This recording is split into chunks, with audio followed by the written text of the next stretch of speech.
আরেকটি বিষয় হলো অসংখ্য হাজিরা তাদের লাইসেন্সের মালিক দেখতে পাবে না, পরিচয় গাইডে আমরা হজ করতে পারবেন। আর এই সর্বোপরি সন্না বলি যে ভালো মুআল্লিম হজ করাবে, অনেক কিছু করাবে। এই যে আপনি হজ আদায় না করেন, অন্যটা শুনে শুনে ঘুরে না হাঁটেন, তাহলে হজ হবে না। সুতরাং অনেকে আমরা আলোচনা কি পেয়েছি যে গাইডের অনুসরণ করতে হবে, ওনার কথায় গাইড অনুসরণ করে হজে যাব না, হজে আদায় দায়িত্ব পালন করবো না।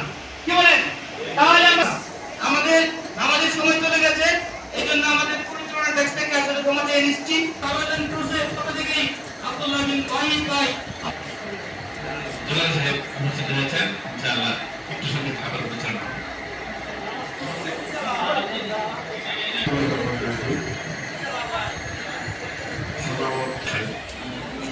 ওনার সম্পর্কে তেমন কোনো দুর্নাম আমরা এখানে পাই না। আজকে উনি এখানে উপস্থিত আছেন, অন্যান্য অনেক কিছু নাই।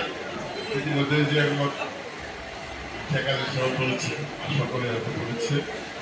যাই হোক, সর্বপ্রথম যে কথাটা আমাদের একটু ধৈর্যশীল হতে হবে। অনেকে আমরা আসি খুব খুশি তারা হওয়া করি, অযথা তারা হওয়া করার কিছু নাই। আর দল হয়ে কিছু আজকের দলগুলো আবহাওয়া খুব কমে আছে। মোটামুটি আমরা যারা হচ্ছে করতে চাই কম বেশি শিক্ষিত। তারপরে একটা কথা বলে রাখি যে যেখানেই থাকি আমরা যে কোনো মধ্যে মক্কার করে আসা মক্কার ঘরে যদি আইসা করি তখন তো আমি খুঁজে পাবো এরপরে করবো না।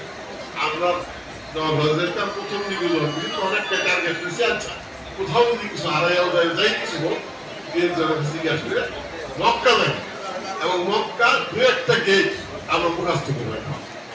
যে গেটগুলো আমি ঢুকে এই দু এক দুটা গেট এটা সম্বন্ধে ধারণা রাখবো, এইদিকে আমি তাহলে আপনি মনে করেন কোথাও অন্য কোথাও ঘুরে যাবে যে একটু সমর্থন হবে।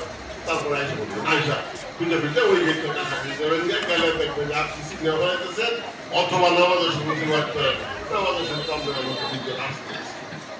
যাই হোক, এখানে বক্তব্য